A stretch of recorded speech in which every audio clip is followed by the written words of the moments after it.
Good day. Welcome. Welcome to our presentation, Global Principles for Professional Learning in Gifted Education. I am Norma Haffenstein, the Daniel L. Ritchie Endowed Chair in Gifted Education at the University of Denver in the United States of America, and the chair of the Global Principles for Professional Learning in Gifted Education Committee. It is indeed my pleasure to join esteemed colleagues from around the globe to share this work for the first time here at the World Council for Gifted and Talented Children virtual meeting. Joining me today are several members from the committee, and I would like each member to introduce themselves, including their position and their country. Sheila? Good morning, everyone, and let me add my welcome to you all. My name is Dr. Sheila Gallagher. I run a consulting firm in Charlotte, North Carolina called Engaged Education, and in 1 month, I will become president-elect of the National Association for Gifted Children. I'm in the USA. I'm Dr. Man-Taek Yoon, Associate Professor from the Faculty of Education, University of Hong Kong.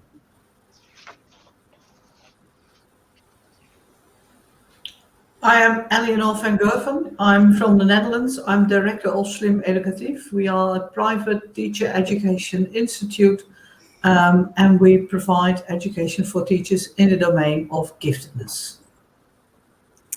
Hi everyone, my name is Dr. Michelle Ronks-Pavia. I'm a researcher with the Griffith Institute for Educational Research and a lecturer in special needs and inclusive education in the School of Education and Professional Studies at Griffith University in Australia. Thank you, each of you, and collectively we welcome all of those in the session today and are so excited to share our work. Also, a special thank you to Marcus Duke, the graphic designer, for his exceptional work in assembling our text into these beautiful documents that you will all see soon, and to Kayla Steffens and Joy Lynn, doctoral graduate assistants who contributed hours of expertise and support during the 2 years of this project. And of course, to Tyler Clark for ongoing support, and to Dr. Julia Link Roberts for leadership and wisdom. Next slide, please. I am honored to have served as the chair of this committee with the privilege of working aside scholars and educators from across the globe. Nearly 2 years ago, the World Council sent a call to membership, inviting applications by those interested in professional learning, including teacher preparation, for educators interested in educating gifted learners. We were thrilled with the level of interest and the expression of dedication as we received 67 applications from 30 different countries. While decisions were difficult, in February of 2020, 17 global committee members were selected, and 3 additional World Council executive members gathered together to begin this exciting project. Next slide. Committee members are listed here, and as you can see, include colleagues from Lebanon to New Zealand, from Jamaica to India, from Italy to Hong Kong, from Scotland to Slovenia, from Egypt to the United States, from Israel to Canada, from the UAE to South Africa, from Hungary to Turkey, and more. Truly an international group. And these international voices had important messages to share as we began our work together. Some of those messages included: gifted and talented learners are found in every group in society and should be offered a curriculum rich in depth and breadth and at a pace commensurate with their abilities. From another colleague, there is unmet need to bring more theory and practice regarding gifted learners into students' undergraduate teacher preparation programs. And another, gifted education ranges widely in teacher training requirements based on mandates and sometimes funding, from fully to partially to none at all. Some sage wisdom: avoid teaching children what they already know. Never impose our limits on what children can learn. And gifted and talented students are diverse and can be found in all communities, regardless of their cultural, socioeconomic, or ethnic background. These voices came together to share in this important project. Next slide, please. Our collaborative process was extensive, very extensive. Over the year between spring 2020 and early summer of 2021, we collected information through online forums, taking advantage of technology, sharing together at the same time. We wrote drafts. We gathered feedback. We wrote more drafts. We held 2 virtual focus groups, bringing together voices from around the globe. We wrote more drafts. We engaged several committee members as a writing team, polished that final draft, received feedback, and final approval from the World Council Executive Committee. Our colleagues worked together, each committed to making this final product useful and relevant, and, as is our hope, impactful in the field. It is truly our pleasure to release to you today the Global Principles for Professional Learning in Gifted Education. Our colleague, Eleanor Van Geerten, will now share about the need and introduce the first 2 principles. Thank you. Okay. Research shows that in the absence of professional preparation, educators lack the knowledge needed to accurately identify gifted students for acceleration or specialized gifted programs, and they do not learn how to use differentiation strategies that increase the depth and complexity of their instruction. At the most basic level, providing universal educator preparation in gifted education helps to fulfill every child's right to learn something new every day. Sometimes a gifted child's needs can be met in a regular classroom by a teacher who understands how to add challenge through differentiation of curriculum and instruction. And indeed, all children will benefit when classroom teachers receive this preparation in high-end learning. Other gifted students require more intensive intervention in the form of acceleration or specialized programs. And all involved in education that are leading these efforts need more and intensive advanced preparation. The following principles outline an infrastructure for preparing all educators to support gifted children in their classrooms across the world, regardless of their educational setting. So let's go to the tiered content on the next slide.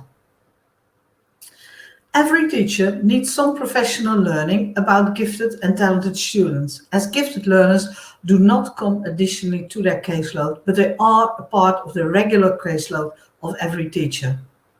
However, a regular classroom teacher working with a broad range of students may not need the same depth or breadth of knowledge as a teacher working in a self-contained classroom of gifted students. The context where teaching and learning occurs impacts what professional knowledge and skills are most relevant for a particular teacher. Designers of professional learning programs should consider tiers of different depth and complexity. And organizing the knowledge and skills for these tiers cumulatively creates a strong and solid program. And these programs become stronger if they are built on the professional's ability of seeing, understanding, and responding meaningfully to the needs of gifted learners.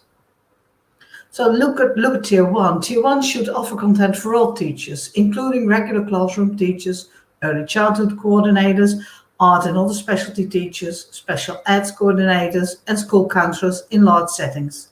And one should consider this content as learning basic strategies these professionals could benefit from in their professional context. And examples of these strategies are compacting and enriching curriculum, using different techniques to encourage the use of higher order thinking skills, but also strategies for classroom management that create additional opportunities for differentiation.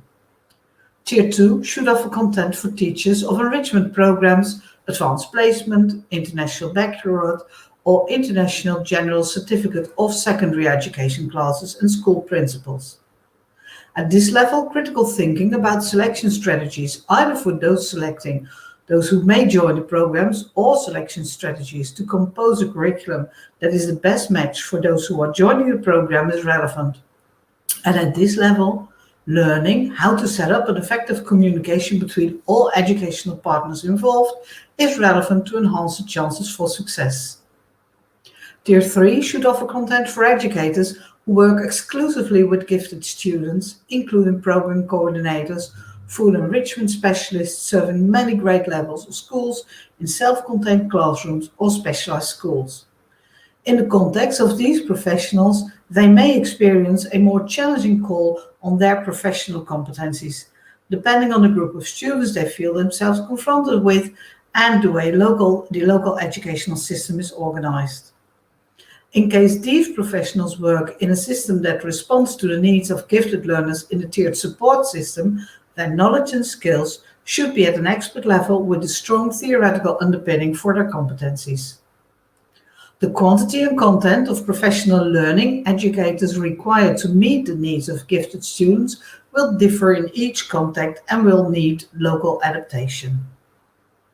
The next slide brings us to evidence-based, principle 2. Evidence-informed professional practice is the gold standard in every field. And in the case of gifted education, an evidence-informed professional learning program is based both on A, research regarding the nature of gifted and talented students and best practice in the field, and B, research regarding the best practice in professional learning. Teachers' behavior is unconsciously guided by a mixture of cognitive, affective, and motivational dimensions. Research shows that the impact of educational theories on the professional strategies teachers use is not as big as we would like them to be. In daily practice, teachers have little time to reflect in action. While teaching, most of their decisions are made in a split second. So teachers need time to reflect on action to create a relevant personal professional context in which theory and practice can become connected. According to Deary et al., unfortunately, the current effects of theory on educational practices is limited. Hence, we should reflect on how to raise the impact factor of educational research on the educational practice. And both reflection on action as action research conducted by teachers prove to be strong instruments. Numerous classroom practices in gifted education have been shown to be effective and should be featured in teacher preparation for gifted learners. Many studies address these so-called first-order didactics. First-order didactics refer to the instructional and support strategies that teachers apply in their classroom. However, fewer studies about teacher preparation and professional learning in the domain of giftedness address the so-called second-order didactics. And second-order didactics refer to the strategies teacher educators use to teach pre- and post-service teachers relevant first-order didactics. The amount of evidence-informed strategies showing teacher educators when and how to teach participants in their courses the dispositions and skills that are essential to gifted education is limited.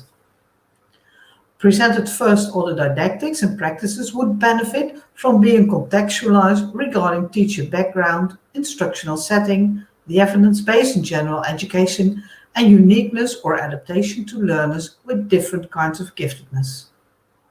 Evidence-informed learning is that culturally relevant makes a difference in prospective teachers' knowledge about teaching gifted students. The third principle, holistic, that's on the next slide. Yes, thank you. All professional learning should focus on the notion that young people are unique and individual. And when designing professional learning programs in gifted education, it is important to consider the diverse nature of these learners and what those differences mean for classrooms, learning, instructional strategies, and also larger life of classroom and school community.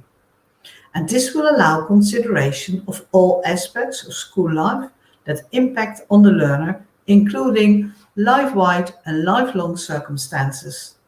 A holistic view of gifted education considers all dimensions of child development. So we need a whole child perspective. A professional learning program should encourage teachers to think beyond gifted students' outstanding cognitive abilities and include the students' affective needs. We need a whole school approach. Gifted education should be integral to individual schools and to the larger school system, and not an add-on or an afterthought. We need a whole life view. Professional learning in gifted education would benefit from considering gifted learners in terms of their whole lives. And we need a whole community endeavor. An effective professional learning program will help educators consider how gifted education offers opportunities in and beyond school, including the home environment, the child's social world, the wider family and community, and how these interact and impact on education and gifted education in particular. Professional learning in gifted education should blend academic, social, emotional, and cultural factors to ensure they come together in unique ways that develop, challenge, encourage, and support gifted learners in the school context and across their lifespan.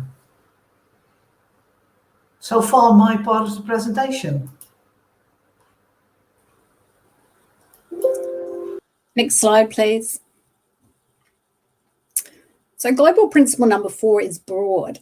It's a thorough professional learning program which includes information about different levels of giftedness, different forms of giftedness, varied methods of identification, different program models, and options for modifying curriculum and instruction.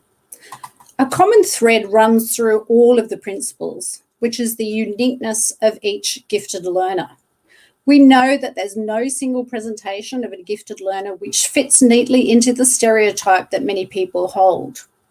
Giftedness shows itself in different ways, in different places, in different degrees, at different times, and within or across subject domains. Some gifted children are high achievers, others have advanced potential, but are not high achievers. This learner diversity means that professional learning opportunities need to include a variety of perspectives, program structures, curriculum models, instructional practices, methods of social and emotional support, and identification procedures.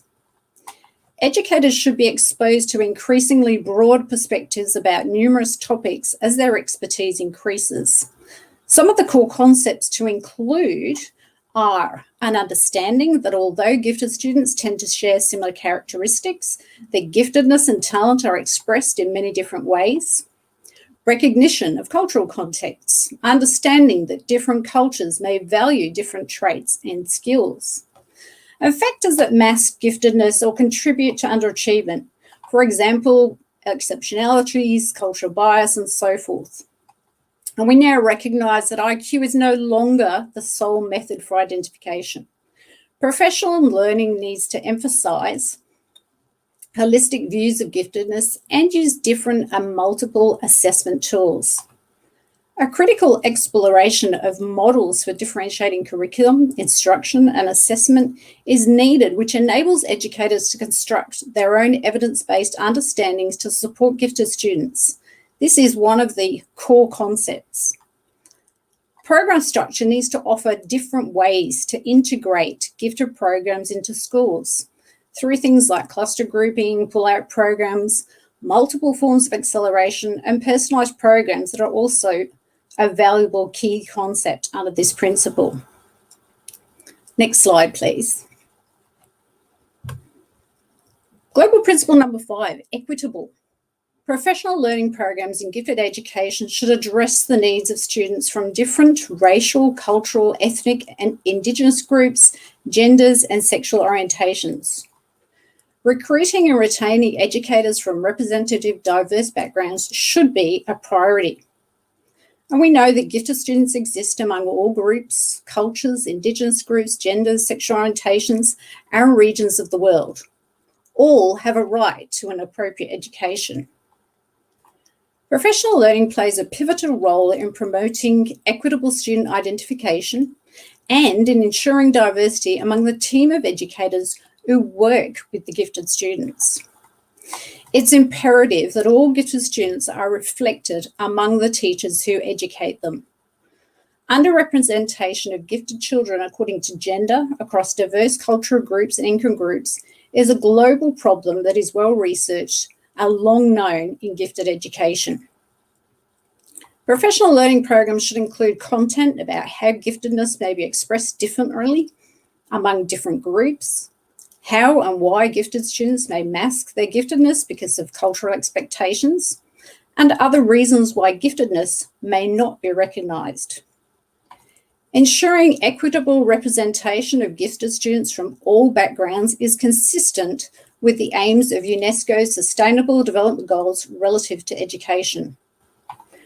Retaining diverse gifted students in a gifted program is just as important as identification. Professional learning should include discussions about how to modify curriculum and instruction to attract and engage these students. Professional learning programs should actively recruit teachers from diverse backgrounds for advanced preparation in gifted education.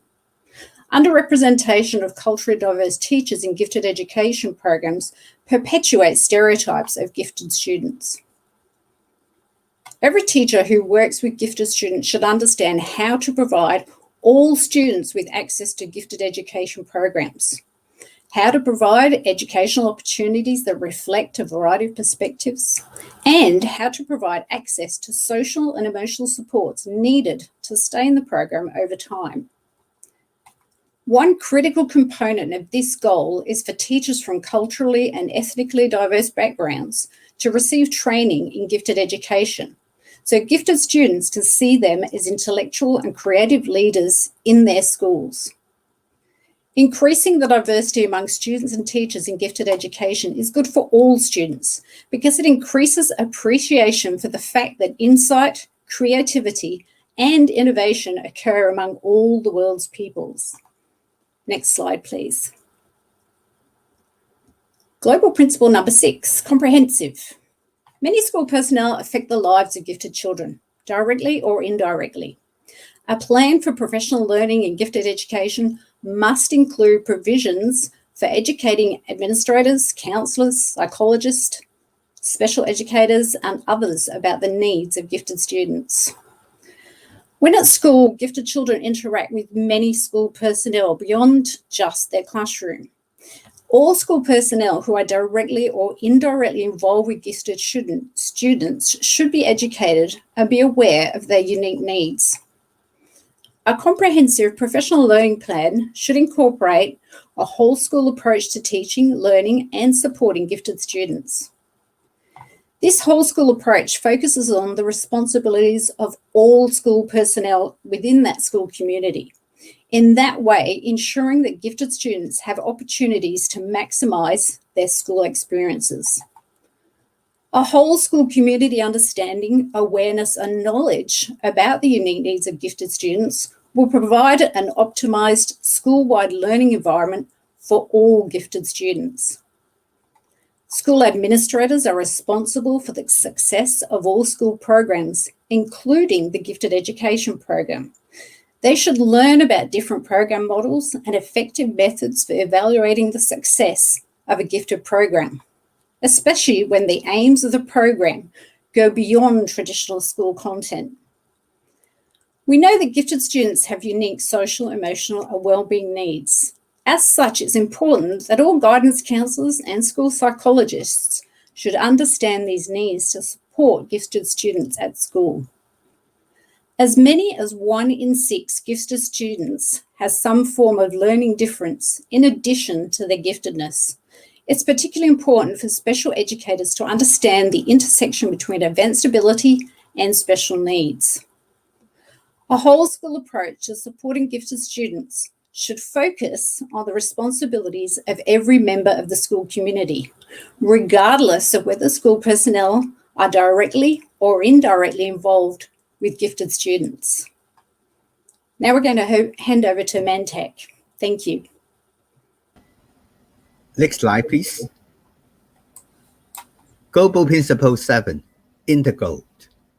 Professional learning should present gifted education in the context of an entire school program, emphasizing that gifted students are the responsibility of the whole school community and not just educators charged with specific responsibility for serving gifted students. Often, service for gifted students are seen as separate from the general school program, leading to considerable misunderstanding both about gifted education, gifted students, and about the aim of gifted education.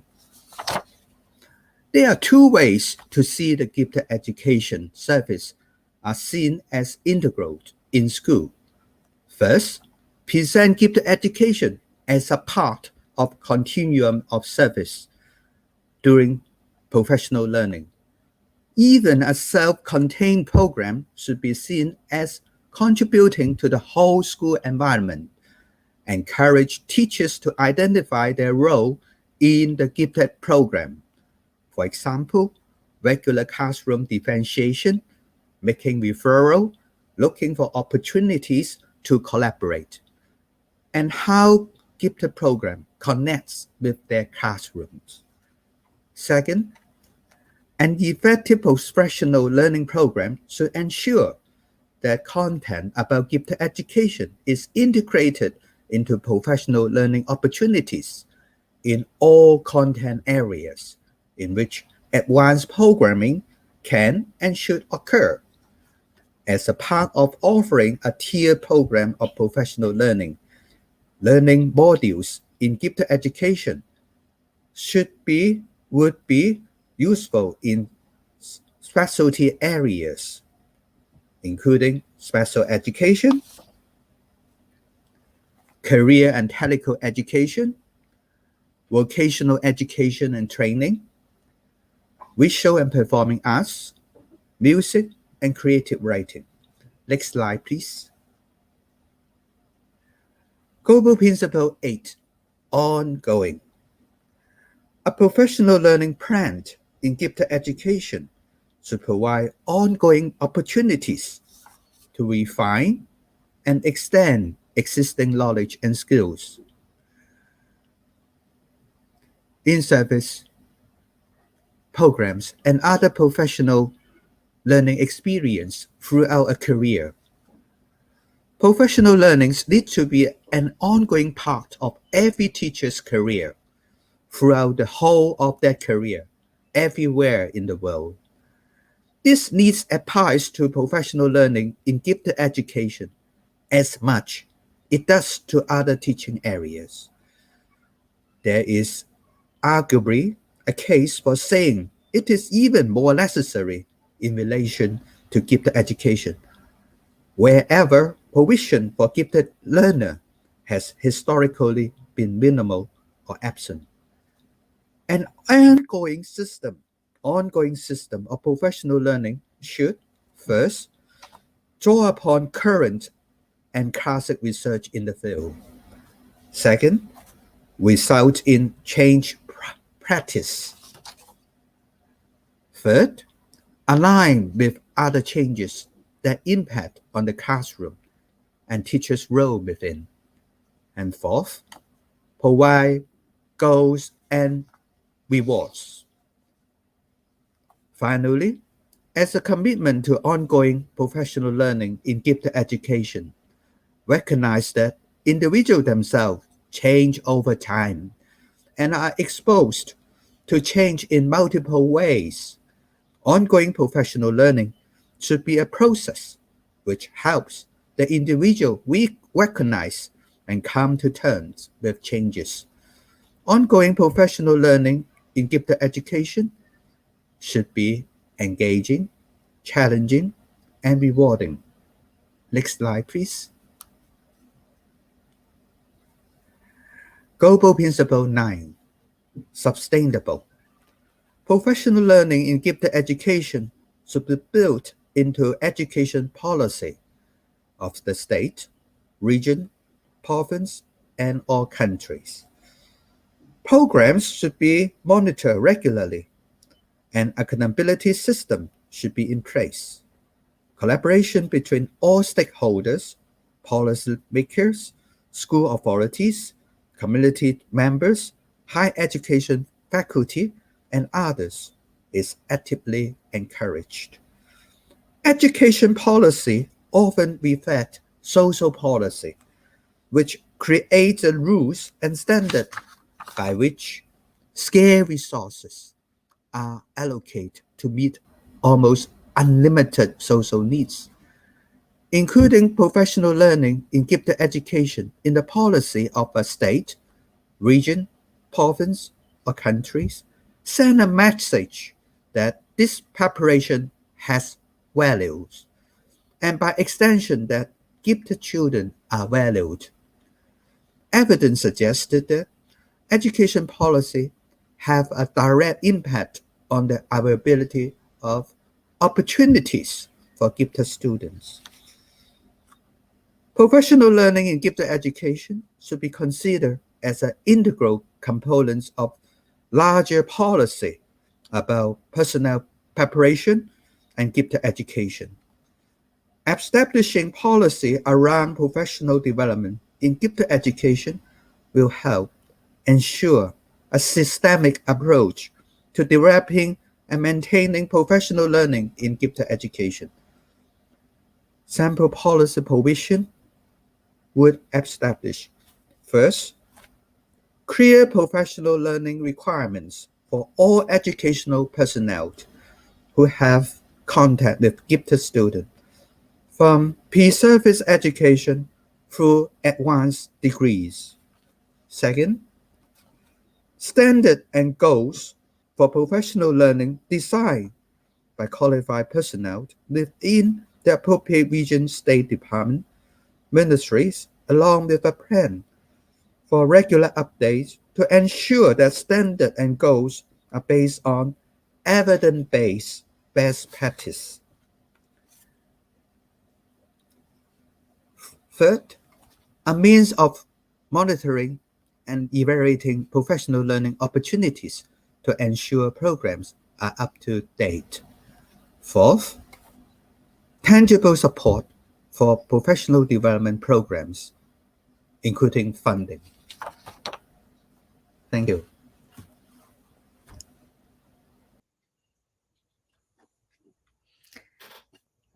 Thank you for changing the slide. And hi again, everybody.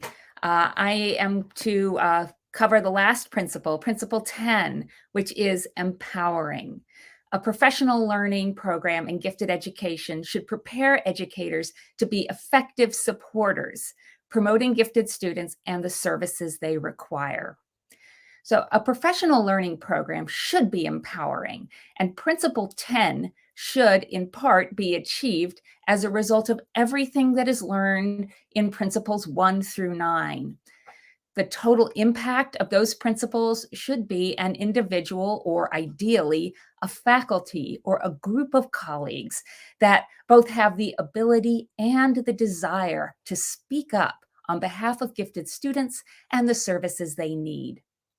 In the US, we call this advocacy, but regardless of the terminology, the full impact should be that gifted students have passionate and knowledgeable supporters who are adults who speak up for them. There are a few more skills and behaviors we would like to include to round out the empowerment or agency that we hope professionals have to speak on behalf of gifted students. The first is messaging. Knowing how to speak to different audiences about gifted students and knowing which messages are effective with different audiences inside and outside of the field. We know from research studies like Americans Agree in the US that the public at large tends to respond to messages that evoke enlightened self-interest, messages that remind people that ultimately we all benefit when society's brightest minds are well prepared. A well-prepared professional is also a good communicator and knows how to effectively connect with a variety of audiences, including parents, colleagues, administrators, and the public at large, as well as decision-making authorities.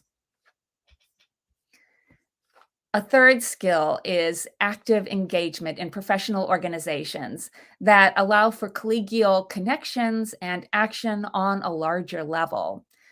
Either international, national, or regional groups are a good place for them to begin to start to form coalitions and to begin to take action in regions where there is nothing available. So both the tendency to join a professional organization, but also the ability to start something new. And of course, we hope that the cumulative effect of professional learning for some educators is the desire to seek advanced degrees and take the opportunity to become knowledge producers as well as knowledge synthesizers. Those are the 10 principles. And the big picture question in our call to action is how we all begin to move from where we are right now to where we could be in a fulsome professional learning environment for gifted education. Our big picture message is that because all teachers teach gifted students, all teachers need some background about gifted students, including their advanced cognitive abilities, their psychosocial characteristics, and the methods used to accommodate instruction based on those differences. A good parallel to this is in medicine, where there are both family doctors or general practitioners who know a little bit about a lot of different things, and specialists with advanced knowledge. In gifted education, the regular classroom teacher is the generalist, and the people who seek advanced degrees and work exclusively with gifted students are the specialists. We need both, and we need to advocate that all levels of knowledge in gifted education are cultivated. So how to use these principles? To begin with, you can find the full document at the link on the first slide, also on the World Council website. The full document includes the principles and also a brief background on each principle, along with documenting research. There's also a one-page poster that you can download. The principles are designed to be a tool to create positive change on behalf of gifted students locally, regionally, and ultimately globally. Our intention was to write them so that they are accessible to an audience that is familiar with education, but who is relatively unfamiliar with gifted education. What you do with these principles is largely up to you. I certainly recommend downloading the one-page poster printout of the 10 principles and share it with everyone you know. Beyond that, there are a variety of ways to use the document. You can give it to policymakers to help them craft large-level regulations. You could share them with institutions of higher education, with districts or regions to help them plan professional learning for faculty. You can use them regionally to plan professional development programs. And in this, they're not really intended to be sequential, but really as a means to begin a self-assessment. You might start with a principle where you think you could achieve quick success and then build from there. You could look at the principles as a checklist or a roadmap that keeps you going as you look at how to build your program for the future. Just as we hope the principles create empowered professionals, we hope that these principles empower you to seek improved conditions for gifted students in your respective countries. And with that, I'll pass it back to Norma. Thank you so much. It is truly a pleasure to have had the information shared with all of us this morning from our colleagues from around the world. And at this time, we have an opportunity to share some perspective and some considerations for application in various settings. So as questions are coming in this morning from around the globe, I'd like to invite each of our panelists to start by sharing a little bit about how you yourself will use these principles in your setting. How will you start to impact the opportunities for professional learning regarding gifted education in your own particular environment? Any of my colleagues willing to start with that response, please? Sheila. Yes, I have a tiered plan. I plan to share it with all of the gifted coordinators in my state and everywhere in the country where I know someone. I will be sending that 10-point poster and a link to the report. My state has an organization for gifted education that serves teachers regionally, and I plan to do an article in our regional newsletter. And of course, I will be sharing this with the board of the National Association for Gifted Children to see how we can disseminate further throughout the United States. Thank you. Eleanor. In the Netherlands, we have a professional organization for specialists in gifted education, and I intend to send them the document as well as the poster. I'd like to share it with our students. We have 400 students every year. And we have quite a large audience built over in the last 25 years of specialists in gifted education. It'll be on the website, and a lot of links can be included in communication to policymakers and school districts. And one of the things that I would love to do is to take the opportunity to discuss the document with students we have for our next year courses, to see to what extent they already apply the principles, and to what extent they may find applying these principles difficult, and in that way creating a live document for ourselves to see what's helpful to implement the principles. Thank you. Michelle. So in Australia, we have the Australian Institute for Teaching and Learning. We have professional standards for teachers across the country.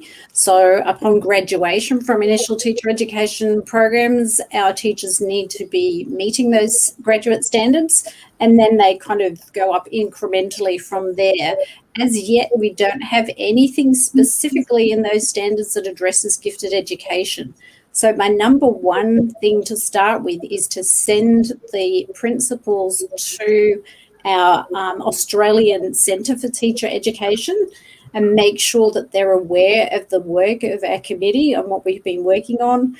And then sort of two-pronged, I guess, approach. My other approach is to actually send them to everybody in my School of Educational Professional Studies at Griffith University and make sure that they're accessible to all my colleagues that teach in initial teacher education programs to begin with, and then move out from there. Wonderful, thank you.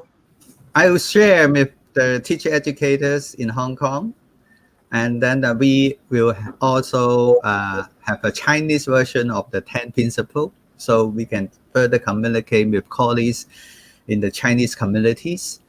And then we have a newsletter for the Asia Pacific Federation on Giftedness, so we could also have a brief article briefing on how to use these 10 principles in different communities. Yeah.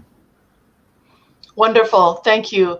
I would also share that we, my colleagues that I work with directly, we challenge ourselves to present to groups that may not be as familiar. So groups of school executives, groups of higher education administrators, so that we are trying to address the question that has been posted in the chat around making sure that we are speaking to those that may not be as familiar, as well as those who already believe in the content of what we're talking about.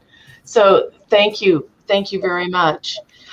We have several questions, and I appreciate all the interest and engagement that our colleagues are sharing right now. One of the questions that has come in has to do with asking for an example of a tiered plan. Eleanor, you said you would be willing to respond to that question? Yes, let me first respond to the question by saying that in the document we have some examples already integrated in what would be relevant knowledge for people. But people might feel free to contact me at another point of time, because we have worked with a tiered structure for teachers, as in who needs to have instructions on first aid with gifted learners, and then who is coaching our teachers who have gifted learners in a classroom and specialists. So we work with that structure. That structure proves to be very effective. We basically build a pyramid in instructional strategies and information that comes in helpful, and that creates a cumulative program. Thank you. And also, as you mentioned, the document, the full document, has more detail and more examples. And again, that document and poster both will be available at the bottom of the session page, and will go live at 2 p.m. British Standard Time. Anyone else want to respond to the tiered example question?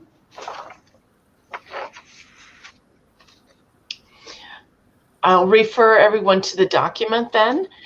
Thank you so much. There's another question where a colleague has said the definition of health by the World Health Organization includes spirituality. Shouldn't holistic in this document include spirituality? Michelle, you said that you might be interested in responding to that. Yes, thank you, Norma. And thank you for the question. I think it's a great question. That's new to me. I'm not aware of that. But I think in the whole document covering the principles, we've addressed holistic in a number of different ways. So talking about holistic in terms of identification processes, diversity, so that kind of take on holistic, I guess. Also thinking about social emotional well-being, the unique needs of our gifted students, the importance of people like school guidance counsellors, like psychologists, so that kind of holistic wraparound support. And I think the complete physical, mental and social well-being is captured throughout many of the different principles. So specifically principle number 3 that talks about holistic, number 6 which talks about comprehensive. So I think we've captured it quite nicely across the whole document. Thank you. Thank you very much. So another question that has come from the field is related to the idea of low socioeconomic status and how that is addressed in the principles. Any colleagues like to respond to that area, please? In the principle on equity, Equitable is one of the principles that addresses all sorts of differences that can affect giftedness, both in terms of racial difference, in terms of social and emotional need, in terms of economics. So all of those issues, gender, are addressed within the equitable standard principle. Sorry. Thank you very much. We have another question that is specifically related to how to begin to impact change. How do we encourage administrators who may be the decision makers around what occurs and who at the same time may not have the full depth of understanding of the needs of gifted learners? How do we impact those administrators to actually implement this content in teacher preparation programs, and professional learning. So I would like to hear from each panel member about a specific strategy that would begin to impact that change, or perhaps an example of a time when you have had an impact on someone who maybe didn't understand as much as we would have hoped. If I could start, I think this goes back to the question of messaging and how you present the need to your specific audience. So for administrators, I think a message that tends to be successful is that a rising tide lifts all boats. The idea that if you present gifted strategies to a full faculty, everyone is likely to benefit. And I have found that to be a very compelling message for administrators who want to see test scores increase over time. I'd like to respond to that. I go with that,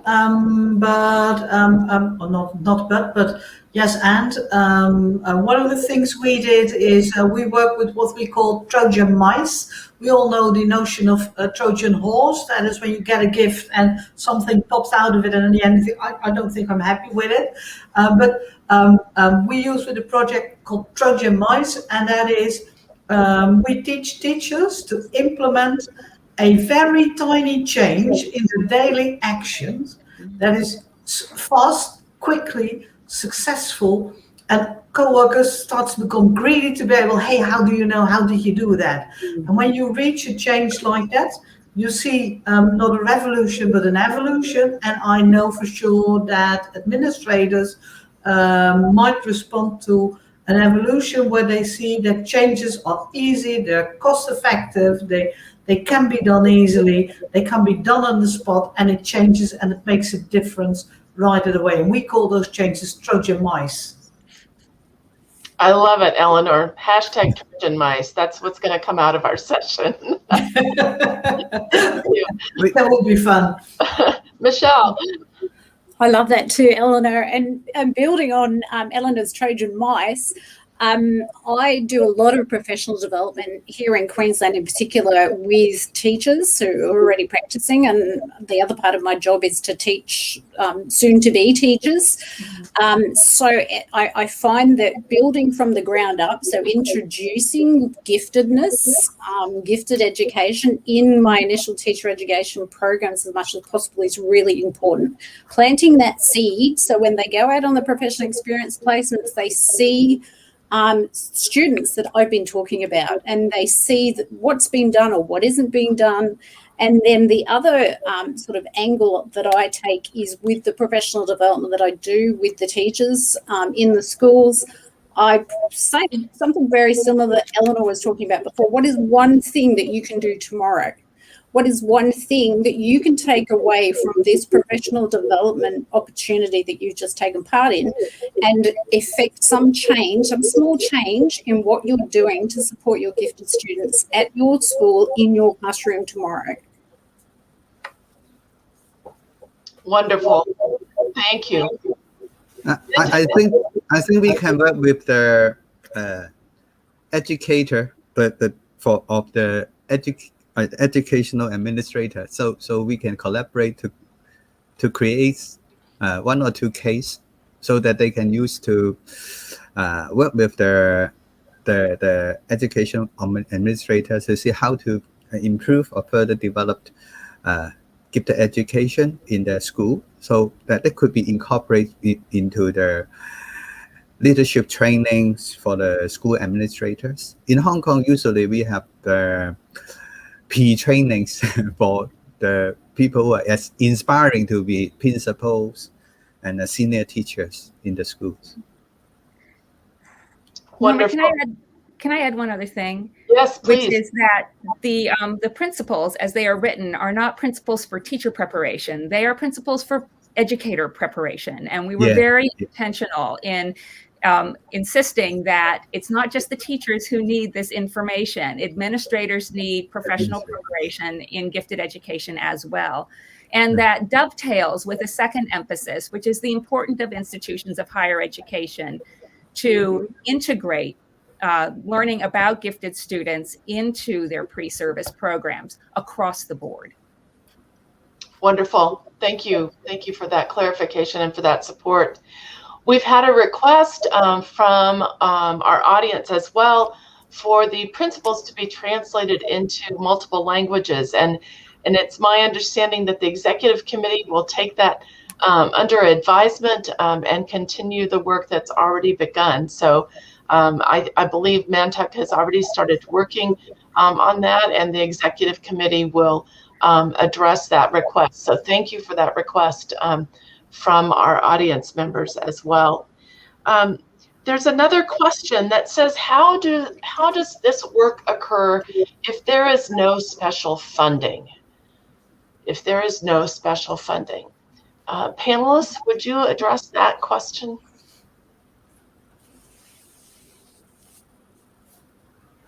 Eleanor.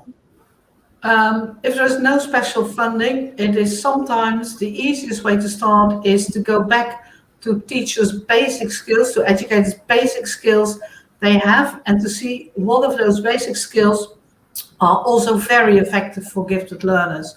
And that gives you the opportunity to show them that they don't have to learn everything from scratch on.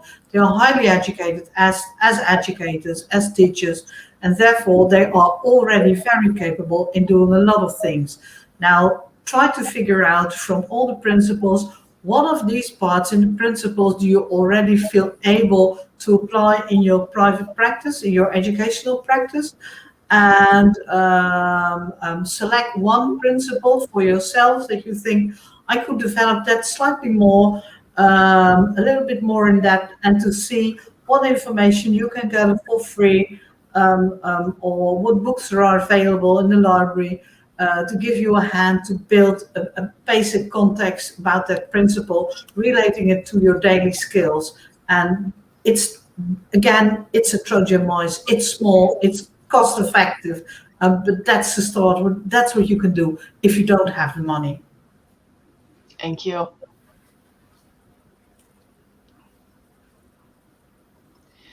So we have another question from the audience that says, how many countries use these principles to advocate for effective and appropriate inclusion of gifted in initial teacher education programs and graduate professional learning opportunities?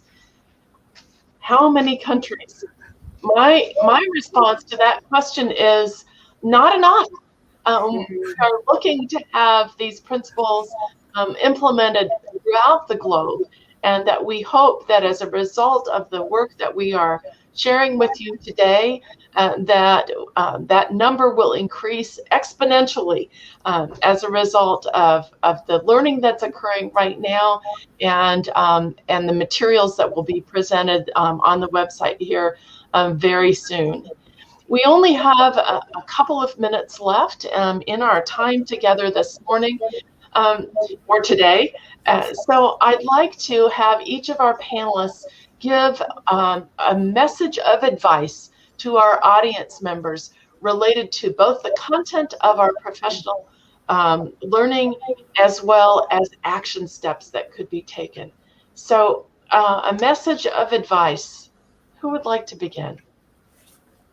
Mantuck. My keyword is collaboration. So I will talk to the administrator, talk to the people who take care of the undergrad degree program, talk to the master degree program people and doctor program to see how this issue could be incorporated into the present program. So if no money is still incorporated in the present program through collaboration, we provide some cases and elaborate on some of the principles that, because it is very exciting, and then the people would like to explore further thing about it. Yeah. Wonderful. Thank you. Michelle. I think the two keywords for me are awareness and understanding. So an awareness through these principles, I think we've captured that, and the understanding about what giftedness is, and to be able to share and take up opportunities to share the principles, for me, is the number one thing to do. Whatever mode that may take, it might be social media, or it might be a newsletter article, it might be an email to your teacher, your child's teacher at a school, whatever it might be, to raise that awareness. Not be, in your face, but just to raise awareness about the principles, raise awareness about understanding for gifted students. Wonderful, thank you. I would say look for friends in unexpected places or new places. Break down the silos and form coalitions with entities and organizations and individuals outside of gifted education, thinking particularly about parents who all want their children to be taught by well-prepared professionals. Wonderful. Eleanor? Well, I would like to tell people to accept small steps. We, involved in gifted education, we want to take big steps. We want to go ahead, and we sometimes forget that the people who are following us, who are working with us, may not be as involved in gifted education as we would like them to be. Accept their pace. Do not stand still, but accept that their steps are smaller than our steps. Reduce your pace to what they can manage. Thank you. Thanks to everyone. Thanks to the entire committee who worked so diligently on this effort. Thanks to the World Council for Gifted and Talented Children for commitment to this work and for impacting the globe. I'd like to remind everyone again that both documents are available at the bottom of this session page as of right now. And we look forward to, in 2 more short years, hearing about the impact that these documents have had internationally. Thank you so much for being with us today. Thank you to my esteemed colleagues who are here on this panel, to everyone who's participated in this work, and most of all, thank you to those attending this session, and we look forward to you implementing this work in your own particular settings. Thank you again. Enjoy the rest of the conference.